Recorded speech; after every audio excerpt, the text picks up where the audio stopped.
Hello friends, இன்னைக்கு ஒரு special sweet recipe boondi laddu தான் செய்ய போறோம். நல்ல சாஃப்ட்டான லட்டு பேக்கரியில கிடைக்கிற மாதிரி நம்ம வீட்லயே ரொம்ப ஈஸியா செஞ்சிடலாம். இந்த லட்டு செஞ்சு ஒரு 3 days வரைக்கும் நல்ல சாஃப்ட் அண்ட் ஜூஸியாவே இருக்கும். ரொம்ப கெட்டியாவோ இல்ல வெளியலாம் காஞ்சி போயிரல அந்த மாதிரிலாம் ஆகாது. இப்போ வாங்க இந்த டேஸ்டியான பூந்தி லட்டு எப்படி செய்யறதுன்னு பார்க்கலாம். KeerthiSowmi's kitchen first time பார்க்கறீங்கன்னா ரெட் கலர் subscribe பட்டனை கிளிக் பண்ணிட்டு பக்கத்துல இருக்க பெல் ஐகான்ல ஆல் கொடுத்துக்கோங்க. என்னோட வீடியோஸ் எல்லாம் பிடிச்சிருந்துச்சுனா லைக் பண்ணுங்க, கமெண்ட் பண்ணுங்க, friends and familyக்கு ஷேர் பண்ணுங்க. இப்போ வாங்க வீடியோக்குள்ள போலாம். First பூந்திக்கு மாவு mix பண்ணிக்கலாம். நான் இந்த கப்ல 2 கப் அளவுக்கு கடலை மாவு எடுத்துக்கிறேன். 250 grams இருக்கும் இது. இதில 180 டீஸ்பூன் ஒரு பிஞ்ச் அளவுக்கு சோடா உப்பு, ஒரு பிஞ்ச் அளவுக்கு yellow food color சேர்த்துக்கிறேன். இது ஆப்ஷனல் தான், நீங்க கலர் தேவையில்லை அப்படினா சேர்க்க வேணாம். இப்போ இத கலந்து விட்டுக்கிறேன். சோடா உப்பு கண்டிப்பா கொஞ்சமா போடணும், அப்பதான் பூந்தி சாஃப்ட்டா இருக்கும். இப்போ இதில கொஞ்சம் கொஞ்சமா தண்ணி சேர்த்து ஃபர்ஸ்ட் கட்டி சுத்தமா இல்லாம மாவு நல்லா கலந்துக்கலாம். இந்த மாதிரி கலந்து வெச்சுக்கோங்க. இப்போ இதல கொஞ்சம் கொஞ்சமா தண்ணி எவ்வளவு தேவையோ அந்த அளவுக்கு சேர்த்துக்கலாம். ஆல்ரெடி நம்ம சேனல்ல ஸ்வீட் பூந்தி, கார பூந்தி வீடியோஸ்லயே நான் பூந்திக்கு எப்படி மாவு கலக்கணும் அப்படிங்கறத டீடைலா சொல்லிருக்கேன். அந்த வீடியோஸோட லிங்க் எல்லாம் டிஸ்கிரிப்ஷன்ல கொடுத்திருக்கேன். வேணும்ங்கறவங்க பாருங்க. பூந்திக்கு மாவு இந்த கன்சிஸ்டன்சில இருக்கணும். பஜ்ஜி மாவு விட இன்னும் கொஞ்சம் தண்ணியாட்ட இருக்கணும். அப்பதான் நம்ம மாவு ஊத்துன உடனே பூந்தி நல்லா எந்திச்சு வரும். இந்த மாதிரி கலந்து வெச்சுக்கோங்க. இப்போ எண்ணெய் காஞ்சதுக்கு அப்புறம் இத நம்ம பூந்தியை போட்டு எடுத்துக்கலாம். இந்த மாதிரி பூந்தி கரண்டி இல்லனா நீங்க நம்ம ஜல்லி கரண்டி வச்சிருப்போம்ல அந்த கரண்டில கூட இந்த மாதிரி 2 கரண்டி மாவு எடுத்து ஊத்திக்கோங்க. மாவு ஊத்த ஸ்டார்ட் பண்ணும்போதே ஃப்ளேமை ஹைல வச்சுக்கோங்க. அப்பதான் பூந்தி எல்லாம் நல்லா எந்திரிச்சு வரும். இல்லனா தட்டத்தட்டையா விழுந்துரும். பூந்தி சரியா எந்திரிச்சு வராது. ஒண்ணு மேல ஒண்ணா விழுந்து எல்லாம் ஒட்டிட்டு இருக்கும். இந்த மாதிரி ஒரு 2-3 கரண்டி ஊத்திட்டு கொஞ்சம் வெயிட் பண்ணுங்க. மாவெல்லாம் கீழ இறங்குனதுக்கு அப்புறமா எடுத்துடலாம். அந்த எண்ணெய் எந்த அளவுக்கு பிடிக்குமோ அந்த அளவுக்கு மாவு ஊத்திக்கோங்க.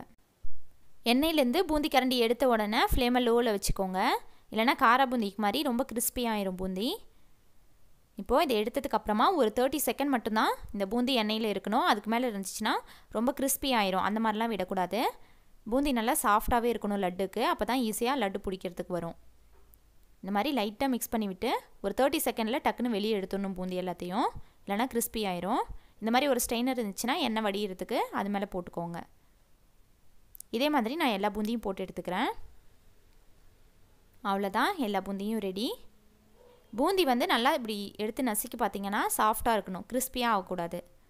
கிறிஸ்பியா இருந்துச்சுனா நம்மளால லட்டு பிடிக்க முடியாது. நல்லா இருக்காது. ரொம்ப காஞ்சி போன மாதிரி இருக்கும் லட்டு.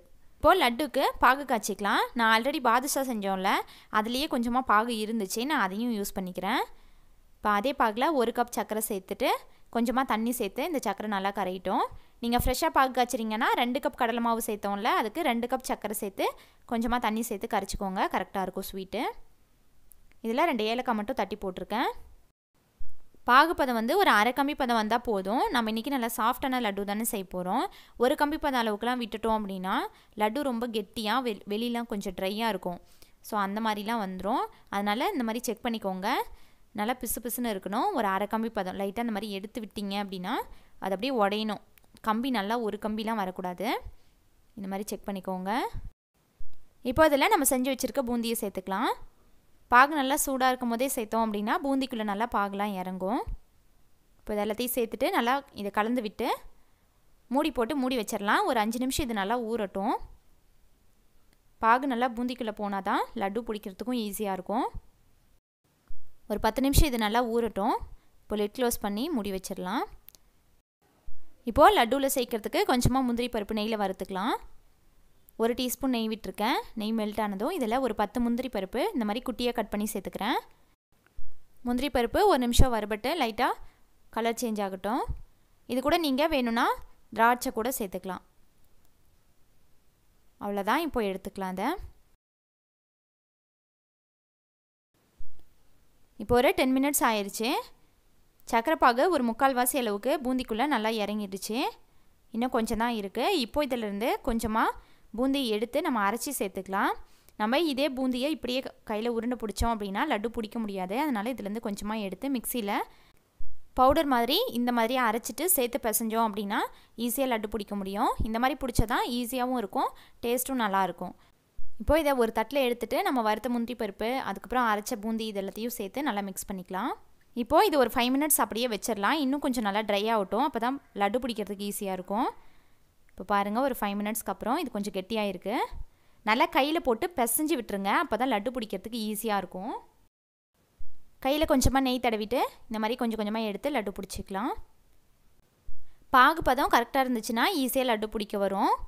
ரொம்ப வந்து முருக விட்டுறக்கூடாது பாகை, அப்புறம் லட்டுவே பிடிக்க முடியாது. ரொம்ப டைட்டாக இருக்கும், காஞ்சி போன மாதிரி ஆயிடும்.